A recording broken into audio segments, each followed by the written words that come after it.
초등학교 1학년 어린아이가 그의 어머니 화장대 위에 청구서 비슷한 글을 적어서 올려놨습니다. 그동안 엄마 아빠를 위해서 자기가 수고한 종류가 뭔지, 또 수고한 대가가 얼마인지를 적어서 그 화장대 위에 올려놨습니다. 엄마 없을 때 동생 돌봐준 것 500원, 방 청소한 값 500원, 아빠 구두 닦은 값 500원, 엄마 심부름 한 값 500원, 엄마가 기뻐하는 산수시험 100점 맞은 거 1000원, 합이 3000원. 그리고 그 밑에 이렇게 써놨습니다. 내일까지 지불해 주십시오. 아들이 학교 갔다 돌아와 보니 자기 책상 위에도 어머니의 편지가 이렇게 적혀 있었습니다.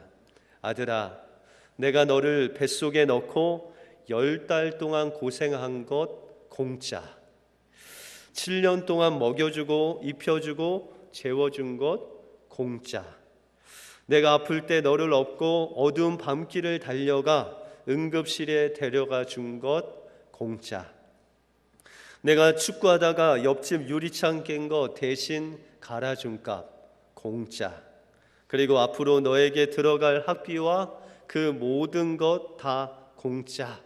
그리고 그 밑에 이렇게 쓰여져 있었습니다. 얘야, 나는 너에게 청구할 것이 하나도 없구나. 아들아, 엄마는 너를 너무 사랑한단다 라고 적혀져 있었습니다. 여러분들, 주님 앞에 나올 때 어떤 마음으로 나오셨습니까? 여러분들 예배 드릴 때 어떤 마음으로 주님께 드리십니까? 혹시 하나님께 무엇인가 바라지는 않습니까? 우리가 헌금하고 봉사하고 섬기고 가르쳐 준 것에 대해서 그 대가를 바라지는 않습니까? 우리가 하나님이 원하시는 진정한 영적인 예배를 드리는 그 마음은 우리가 하나님을 사랑하는 마음입니다. 그 사랑하는 마음을 가지고 하나님 앞에 예배 드릴 때 그것이 바로 하나님이 원하시는 예배가 된다는 것입니다. 그럼 오늘 하나님께서 원하시는 영적인 예배가 무엇이고 또한 영적인 예배자의 삶이 무엇인지 오늘 본문을 통해서 살펴보겠습니다. 먼저 영적인 예배는 우리의 몸을 하나님께 드리는 것입니다. 오늘 본문 말씀 1절에 보시면 첫 단어가 그러므로라는 접속사로부터 시작됩니다. 이 그러므로라는 것은 로마서 1장부터 11장의 내용을 결론 짓는 그러므로라는 결론을 말씀하고 있는 것입니다. 여러분들, 로마서 1장부터 11장에서 이 사도 바울을 통해서 하나님께서 말씀하시는 그 내용은 바로 율법을 통해서 우리 모습을 바라볼 때 우리는 정죄받을 수밖에 없는, 사형 언도를 받을 수밖에 없는 죄인이다, 죽을 수밖에 없는 죄인이라는 것이 이 로마서의 내용이었습니다. 그런데 그럼에도 불구하고 우리가 죄인 되었을 때 예수님께서 십자가에서 우리를 위해서 대신 죽으심으로 우리를 구속하셨다라고 말씀하고 있는 것입니다. 그러므로 우리에 대한 그 사랑을 확증하셨으므로 그러므로 형제들아, 너희가 너희의 이 몸을 산 제사로 하나님 앞에 드리라. 그것이 바로 영적인 예배다라고 1절에 말씀하고 있습니다. 여러분들의 몸을 산 제사로 드리라라고 하니까 여러분들 좀 마음이 무거우시죠?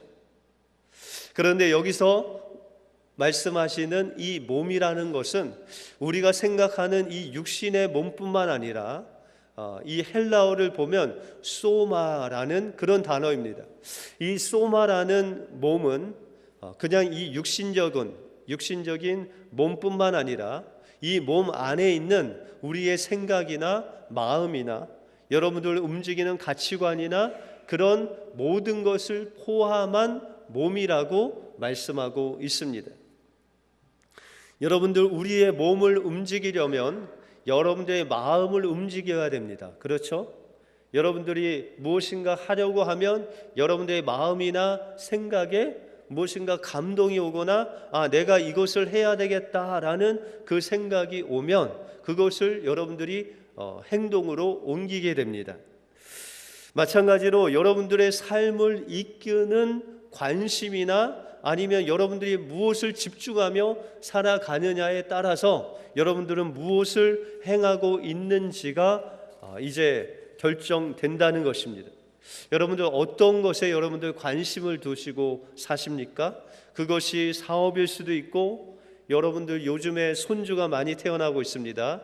그래서 여러분들 삶의 목적이 손주가 될 수 있고, 아니면 아내이거나 자녀이거나 여러분들의 성공이 바로 여러분들의 관심과 여러분들의 삶의 목적이 될 수 있다는 것입니다. 그래서 여러분들 결혼하고 얼마 되지 않으면 이 신혼 부부는 어디 가서나 앉으나 서나 누구 생각합니까? 여러분들 아내나 남편 생각하죠. 지금도 여러분들은 아내나 남편 생각하고 있으시죠? 그래서 그 신혼 기간에는 남편에게 아내가 뭐 좋은 거 주지 않고 그냥 물에 밥 말아서 김치만 줘도 살이 찌던 그런 시절이 있으셨죠. 별로 동의 안 하십니까? 그런데 여러분들 왜 그렇게 그냥 물에 밥을 말아서 김치만 먹어도 좋으셨죠? 살이 찌셨죠? 여러분들 아내를 사랑하기 때문입니다. 남편을 사랑하기 때문에 사랑하는 사람이 있고 그분이 옆에만 있어 주기만 해도 이 여러분들의 삶이 그냥 행복했던 것입니다. 여러분들 우리의 인생에 있어서 가장 관심을 갖고 여러분들의 삶의 목적과 방향이 주님이 되고 그 주님만 사랑하면 여러분들의 삶은 자연스럽게 주님을 위해서 사는 삶이 된다는 것입니다. 그것이 하나님이 원하시는 영적인 예배다라고 말씀하고 있습니다.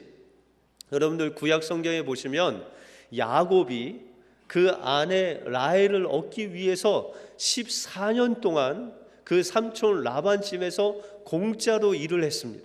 여러분들 14년 동안 싹쓸 박지 않고 공짜로 일할 수 있습니까? 여러분들 아내를 얻기 위해서 이 야곱은 14년 동안 그 세월을 바쳐서 아내를 얻었습니다. 여러분들 이민 오셔서 여러분들 10년, 20년 투자해서 여러분들 사업장을 얻거나 여러분들이 원하시는 것을 얻었습니다.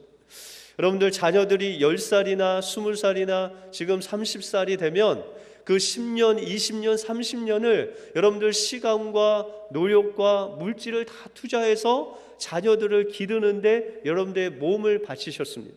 맞습니까? 여러분들 우리가 무엇을 향해서 여러분들의 시간과 노력과 여러분들의 열정을 그곳에 바치느냐에 따라서 여러분들의 인생의 삶의 그 방향이 결정된다는 것입니다. 우리 예수님은 30년 동안 그 인생을 들여서 여러분들 한 사람 한 사람 살리는데 그 목숨을 바치셨다는 것입니다. 그러므로 로마서 1장에서 11장에서 말씀하시는 것이 예수님께서 30년 동안 여러분들 위해서 그의 목숨을 바쳐 여러분들 구원하셨으므로 말미암아 여러분들도 여러분의 몸을 주님 앞에 드려서 주님을 위해서 사는 그 삶이 바로 영적인 삶이다라고 말씀하고 있다는 것입니다. 하나님은 여러분들의 물질이나 여러분들이 가지고 있는 이 모든 것들, 눈에 보이는 것들이 필요한 분이 아니십니다. 주님은 그 모든 것을 창조하신 위대하신 하나님이십니다. 그러나 하나님께서 여러분들에게 원하시는 소중한 것이 있다면 바로 여러분들 그 마음입니다. 여러분들 마음으로 사랑하는 그 사랑의 대상이 하나님이 되시기를 원하신다는 것입니다. 바로 그것이 하나님이 원하시는 영적인 예배의 삶이라는 것입니다. 세상은 우리의 몸을 혹사시켜서라도 사랑 없는 부자가 되기를 원합니다. 세상은 우리의 몸을 들여서까지 내 자신을 즐기며 풍족하게 살라고 그렇게 우리를 인도합니다. 세상은 우리의 몸을 죽기까지 쏟아서 다른 사람보다 더 성공하는 자리에 앉으라고 그렇게 이야기합니다. 그런데 하나님은 분명히 우리에게 말씀하시기를 너의 몸을 하나님이 기뻐하시는 산 제사로 하나님께 드리라라고 말씀하시고 있는 것입니다. 여러분들의 몸은 여러분들의 몸이 아니라 예수 그리스도께서 2000년 전에 십자가에서 피값 주고 사신 바 된 하나님의 것, 그것이 바로 여러분들의 몸이라고 말씀하고 있다는 것입니다. 그러므로 여러분들은 여러분들의 몸을 사용해서 주님을 위해서 시간을 드리고 물질을 드리고 또한 여러분들의 기쁨을 드려서 여러분들의 삶을 주님을 사랑함으로 살아야 된다는 것입니다. 여러분들 지금까지 여러분들의 생명을 가지고 여기까지 온 것은 여러분들의 힘으로 온 것이 아니라는 것입니다. 하나님이 여러분들을 붙잡아 주시지 않으면 여러분들의 생명을 유지할 수 없다는 것입니다. 우리 인생들은 우리의 코의 그 호흡이 1분에서 2분만 멈추면은 죽을 수밖에 없는 연약한 인생이라는 것입니다. 그런데 주님께서 우리의 이 몸을 만드실 뿐만 아니라 우리의 영혼을 살려주신 분이 바로 주님이시라는 것입니다. 그러면 그 주님을 위해서 우리의 가장 소중한 건 여러분의 마음을 하나님 앞에 드리는 하나님 사랑함으로 살아갈 때, 여러분들 하나님을 사랑하며 살아갈 때 여러분들 마음속에 주님이 주시는 그 영원한 기쁨과 즐거움이 넘치는 예배의 삶을 살 수 있다는 것입니다. 오늘도 여러분들 자신을 하나님께 드려서 여러분들의 물질과 노력과 여러분들의 모든 것을 주님을 사랑하는 데 쓰심으로 인해서 하나님이 원하시는 영적인 예배를 드리시는 여러분들의 삶이 되시길 바랍니다. 둘째로, 영적인 예배는 우리의 마음을 주님께 돌이켜 주님께 새롭게 변화를 받는 삶입니다. 오늘 본문 말씀 2절 상반부에 보시면 너희는 이 세대를 본받지 말고 오직 마음을 새롭게 함으로 변화를 받으라 라고 말씀하고 있습니다. 이 세대를 본받지 말라는 것은 이 세상의 흐름이나 풍조나 사상이나 유행에 나를 맞추어 살지 말라고 말씀하시는 것입니다. 다시 말해서 우리의 삶의 목적과 방향을 세상에 두지 말고 오직 하나님께 두고 살라는 것입니다. 여러분들의 삶의 목적은 무엇입니까? 인디언들이 아메리카 서부의 대평원을 누비던 그 시절에 죽음의 계곡이라는 곳이 있었다고 합니다. 그런데 용감한 개척자들이 그 죽음의 계곡을 지나서 그 땅을 정복하러 나갔다가 한 사람도 돌아온 사람이 없었다고 합니다. 그런데 어느 날 아주 용감한 청년이 그 이유를 알아보기 위해서 그 죽음의 계곡을 향해서 말을 타고 가려고 했습니다. 그 주변에 있는 많은 인디언들은 그 청년이 또 죽을까 봐 그것을 말렸습니다. 그러나 그는 조금도 약해지지 않고 어느 화창한 여름날에 말을 타고 그 죽음의 계곡을 향해서 갔습니다. 그 죽음의 계곡에 가까이 갔으나 아무 일도 일어나지 않았습니다. 그런데 그 계곡 끝까지 왔을 때 두 갈래의 길이 있었습니다. 한 길은 넓고 사람들이 많이 다녔던 그런 길이었고, 한 길은 길이라고 말할 수 없을 정도로 그렇게 가시 덤불과 그런 험악한 길이 그 앞에 있었습니다. 그는 조심스럽게 그 길 맨 마지막에 강으로 연결돼서 그곳만 지나면 그 계곡을 지날 수 있는 곳이라는 것을 알았습니다. 그래서 그는 조심스럽게 그 넓은 길에 나뭇가지를 하나 던져 보았습니다. 놀랍고 두려운 사실이 있었습니다. 나뭇가지는 땅속으로 점점 가라앉고 있었습니다. 바로 그것은 모래펄이었던 것이었습니다. 그래서 마침내 이 젊은이는 많은 사람들이 이곳에 와서 왜 죽었는지를 알게 되었습니다. 사람들이 다니는 그 넓은 길, 정말 길 같은 그 길로 갔을 때 그들은 그 모래벌에 가라앉아 죽을 수밖에 없었다는 것입니다. 그는 칼을 꺼내서 길과 같지 않은 그 가시 덤불의 그 길을 이제 만들어 가기 시작했습니다. 칼로 가시나무를 베고 그 숯불을 쳐내면서 길을 만들어서 이제 강을 건너게 되었습니다. 그곳에 통나무를 타고 그 모래벌을 건너서 그는 무사히 그 죽음의 계곡을 넘을 수가 있었다는 것입니다. 여러분들, 여기서 세상의 흐름은 넓은 곳으로 가는 것입니다. 사람들의 눈으로 볼 때 이곳은 사람들이 편하게 건널 수 있는 길이라고 생각하는 것이 세상의 흐름이라는 것입니다. 그냥 물 흘러가듯이 세상 사람들이 즐기고 또한 좋아하는 그곳으로 가다 보면 그곳은 사망이 있는 죽음의 길이라는 것입니다. 그러나 하나님께서 인도하시는 곳은 길 같지 않지만 좁고 정말 협착한 길이지만 하나님께서 명령하신 길이라면 그곳에 가시덤불이 있고 그곳이 험한 길이라도 하나님을 믿고 의지하여 그곳을 개척하면서 갈 때 하나님께서는 우리를 생명의 길로 인도해 주신다는 것입니다. 우리의 삶의 목적은 구원입니다. 그 구원의 길은 세상 사람들이 가는 넓은 길로 가면 갈 수 없습니다. 세상의 즐거움만 따라가고 세상이 평생 따라가는 그 넓은 길을 따라가면 구원을 받을 수가 없다는 것입니다. 오직 주님께서 가신 길, 주님께서 명령하신 그 좁은 길로 가야만 우리는 하나님께서 원하시는 생명의 길로 갈 수 있다는 것입니다. 우리가 생명의 길로 가기 위해서는 먼저 우리의 마음을 새롭게 해야 되는데, 바로 우리의 마음을 새롭게 하는 것은 우리 주님을 향해서 우리의 마음을 여는 것입니다. 우리가 우리의 마음을 열어 하나님 앞에 활짝 열어드리면 주님께서 오시고 우리가 주님 안에 있을 때 우리는 새롭게 될 수 있다는 것입니다. 그래서 고린도후서 5장 17절에 주님은 말씀하시기를 그런즉 누구든지 그리스도 안에 있으면 새로운 피조물이라 라고 말씀하고 있다는 것입니다. 우리가 그리스도 안에 있으려면 우리의 마음을 돌이켜서 우리의 마음을 주님 앞에 활짝 열고 주님을 맞이해야 된다는 것입니다. 하나님께서 예비하신 그 축복이 있는데 우리가 할 일이 있다는 것입니다. 그것은 여러분들의 마음의 방향이 세상이 아닌 주님으로 돌이켜야 된다는 것입니다. 그리고 그 주님께서 향하신 그 주님을 바라보며 믿음으로 한 걸음 한 걸음 나가야 된다는 것입니다. 그러면 하나님께서 우리의 삶을 변화시켜 주신다는 것입니다. 여러분들 평생 하나님만 바라보며 살아라면 좀 부담스러우시죠?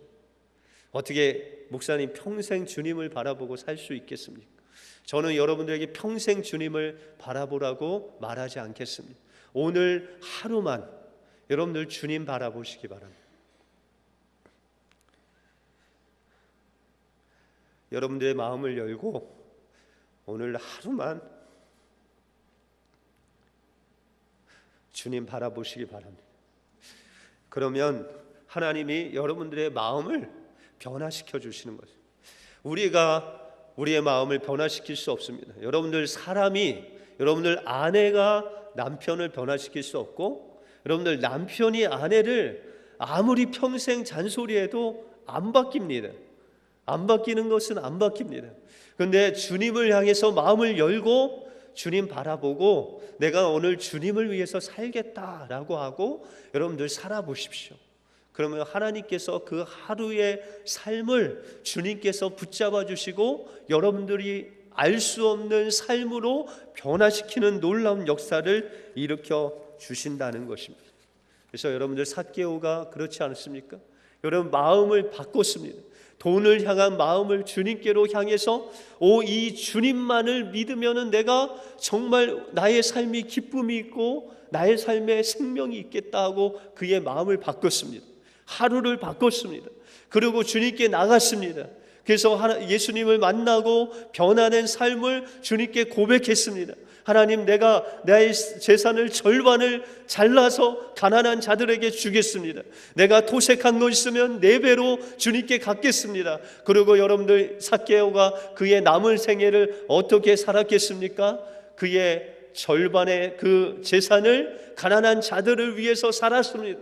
나누어 주면서 살았습니다. 자기가 더 받은 세금이 있는 자들을 찾아다니면서 그 세금의 4배를 갚는 삶을 살았을 때 그의 삶이 변화되는 놀라운 역사가 일어났다는 것입니다.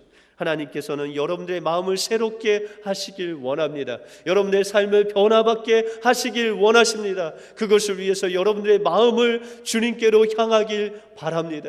그리고 그 향해서 주님과 함께 살아보시길 바랍니다. 하루라도 살아보시기 바랍니다. 그러면 그 하루의 삶이 모아져서 하나님께서 여러분들의 평생의 인생을 인도해 주시고 새롭게 해 주실 줄 믿습니다. 그것이 바로 하나님이 원하시는 영적인 예배의 삶인 것입니다. 마지막으로 영적인 예배는 하나님의 뜻을 분별하는 것입니다. 오늘 본문 2절 하반부에 보시면 하나님의 선하시고 기뻐하시고 온전한 뜻이 무엇인지 분별하도록 하라고 말씀하고 있습니다. 여러분들 누가복음 10장에 보면 하나님의 뜻이 무엇인지를 말씀하고 있습니다. 한 율법사가 예수님께 나와 선생님, 내가 무엇을 해야 영생을 얻을 수 있습니까? 라고 물었습니다. 그랬더니 예수님이 그에게 말씀하시기를 내 마음을 다하고 너의 목숨을 다하며 힘을 다하며 뜻을 다하여 주 너의 하나님을 사랑하고 이웃을 내 몸과 같이 사랑하라. 이것이 하나님의 뜻이다라고 말씀하고 있습니다. 여러분들 하나님을 사랑하고 내 이웃을 내 몸과 같이 사랑하는 것이 하나님이 우리를 향하신 뜻이라는 것입니다. 이 뜻대로 행동하는 사람들에게 하나님께서 영생을 주시겠다고 말씀하고 있습니다. 여러분들 하나님을 사랑하면서 살아가는 그 삶이 어떤 삶인지를 오늘 6절에 보시면 우리에게 주신 은혜대로 받은 은사가 각각 다르니 혹 예언이면 믿음의 분수대로, 하나님께서 은혜 주신 대로, 하나님께서 믿음을 주신 대로, 하나님께서 은사를 주신 대로 그 은사대로 사는 것이 바로 하나님을 사랑하며 이웃을 사랑하며 사는 삶이라고 말씀하고 있다는 것입니다. 우리에게 하나님께서 주신 은사가 섬기는 일이면 섬기는 일로, 다스리는 자는 부지런함으로, 구제하는 자는 성실함으로 그렇게 하나님을 사랑함으로 살라는 것입니다. 바로 그것이 하나님께서 우리를 향하신 뜻이다라고 말씀하고 있다는 것입니다. 여러분들 하나님께서 여러분들에게 주신 직분이 무엇입니까? 은사가 무엇입니까? 그것이 성도가 됐던 집사가 됐던 그것이 권사가 됐던 장로가 됐던 하나님께서 맡겨주신 그 일에 성실하게 하나님을 섬기는 것 같이 섬기라는 것입니다. 이웃을 내 몸과 같이 사랑하는 그 마음으로 여러분들에게 주신 그 직분, 여러분들의 믿음의 분량을 감당하라는 것입니다. 하나님께서는 하나님 나라에서는 누가 많이 일하느냐, 많은 시간을 일했느냐, 그것이 중요한 것이 아닙니다. 아무리 일을 많이 했더라도 그 마음속에 정말 하나님을 사랑하고 감사하고 정말 하나님께 미안한 마음으로 늘 사랑하는 마음으로 행치 아니하는 것은 그 신앙은 주님이 모르는 신앙입니다. 그러나 조금만 일하고 나는 능력이 없고 내가 교회 온 지 얼마 안 돼서 교회 생활을 잘 몰라도 하나님께서 나에게 주신 그 성도의 삶, 예배의 삶, 친교의 삶, 정말 말씀대로 하루하루를 살아가는 그 삶을 붙잡고 살아가서 하나님, 저는 죄로 인해서 죽을 수밖에 없는 죄인인데 어떻게 하나님의 자녀로 삼아주셨습니까? 늘 감사하면서 늘 미안하면서 다른 사람들을 사랑하는 마음으로 그 사람을 섬기며 살아가는 그 삶이야말로 하나님께서 우리를 향하신 뜻이라고 말씀하고 있다는 것입니다. 그러므로 우리는 하나님께서 우리에게 주신 그 귀한 생명을 가지고 하나님께서 주신 믿음의 분량대로 찬양이면 찬양하고 봉사하면 봉사하고 가르치면 가르치는 그 조그만 은사 가지고 정말 주님을 섬기든 최선을 다할 때 하나님께서는 우리의 삶이 바로 영적인 예배다라고 말씀하고 있는 것입니다. 이것은 우리가 교회에서 생활하는 그 것으로 하나님 만족하는 것이 아니라 이제 내일 당장 사회에 나가서 하나님께서 맡겨주신 여러분들의 사업, 맡겨주신 그 직업, 여러분들이 맡겨주신 그 공부하는 것, 그것 하나하나 여러분들이 하나님께서 여러분들에게 주신 사명이라는 것입니다. 그것을 하나님을 섬기듯 이웃을 사랑하듯 그것을 정말 하나님 섬기듯 섬길 때에 하나님께서는 그 삶을 통해서 여러분들 변화시켜 주시고 여러분을 통해서 하나님의 그 놀라운 사랑의 모습을 드러내는 하나님이 원하시는 영적인 예배의 삶으로 인도해 주신다는 것입니다. 영적인 예배는 나에게 가장 소중한 자리를 주님께 내어드리는 것입니다. 그리고 주님을 위해서 나에게 주어진 시간과 물질과 열심을 다해서 주님을 위해서 사는 삶입니다. 영적인 예배는 세상을 향한 우리의 마음을 하루라도 주님 앞에 드려서 하나님께 그 말씀대로 살아보는 것입니다. 하루라도 하나님 앞에 그 새벽을 깨서 예배하고 하루라도 하나님 말씀 붙잡고 살아보는 것입니다. 그러면 하나님께서 여러분들을 변화시켜 주시는 것입니다. 영적인 예배는 나에게 주신 그 믿음의 분량대로 그 은사대로 직분대로 우리 교회 안에서 교회 밖에서 하나님께서 주신 그 은혜의 마음 가지고 겸손한 마음 가지고 하나님을 섬기듯 이웃을 섬기고 사랑하고 또한 격려해주고 아껴주는 삶을 살아갈 때 하나님께서는 우리의 삶을 영적인 예배로 또한 그 생명의 길로 인도해 주실 줄 믿습니다. 감사한 마음 가지고 겸손한 마음 가지고 하나님 앞에 온전히 여러분들 몸과 마음과 여러분 삶으로 하나님 앞에 드리심으로 하나님이 원하시는 영적인 예배를 드리시는 여러분들의 삶이 되시길 바랍니다.